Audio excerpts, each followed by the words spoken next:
Once upon a time, 10 years ago in fact, a little bird was born. Its USP, tweeting in only 140 characters. But as other bigger social media birds flew in, has its popularity waned?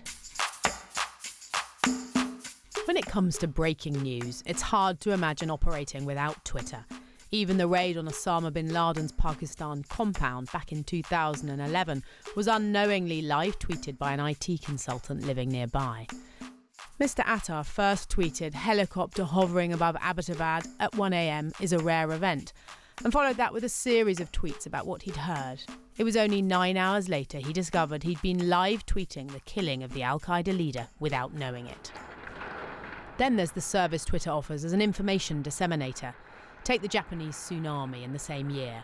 With many mobile networks and telephone landlines down after the earthquake, terrified residents went to Twitter and, of course, Facebook for guidance. Evacuate to higher ground was the advice from government. Many got that and other information about what to pack in an emergency kit from social media. But recently, this little bird has had many an obstacle thrown in its path. The word is that Facebook, Twitter's bigger, more predatory rival, is winning out. It's been hard to monetize Twitter's value, and once the market wised up that growth in users was slowing, its share price plummeted. Twitter's reputation is built on its influence on popular opinion. The Arab Spring, seen by some as possibly its biggest coup, was even dubbed the Twitter Revolution.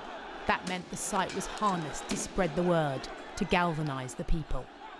We can't talk about a Twitter revolution, and we cannot talk about a Facebook revolution. It is the revolution of the people on the ground, people who faced the tear gas and the bullets. In Tunisia, Twitter is not very popular in comparison to Facebook. But let me say that Twitter helped in enriching international media. And for some time, not just the international media, but politicians too really believed that Twitter was a powerful tool to connect with those difficult-to-catch demographics, particularly the young. 4 more years, tweeted Barack Obama on his second-term win. Within an hour, it was the site's most popular tweet. This president, Twitter's 4th most followed person, considered by many to have harnessed the power of Twitter and other social media. 36 hours to go. But 4 years on, certainly when it comes to British elections, Twitter hasn't played the role that was expected. Lynton Crosby, the Conservatives' election strategist, reportedly didn't believe in it as a campaigning tool. And Labour learnt some hard lessons in 2015 about Twitter's influence. I think we did think Twitter was important. I think we relied on it a bit too much. I think we got a bit of a false impression because we were getting a very good, strong feedback from Twitter.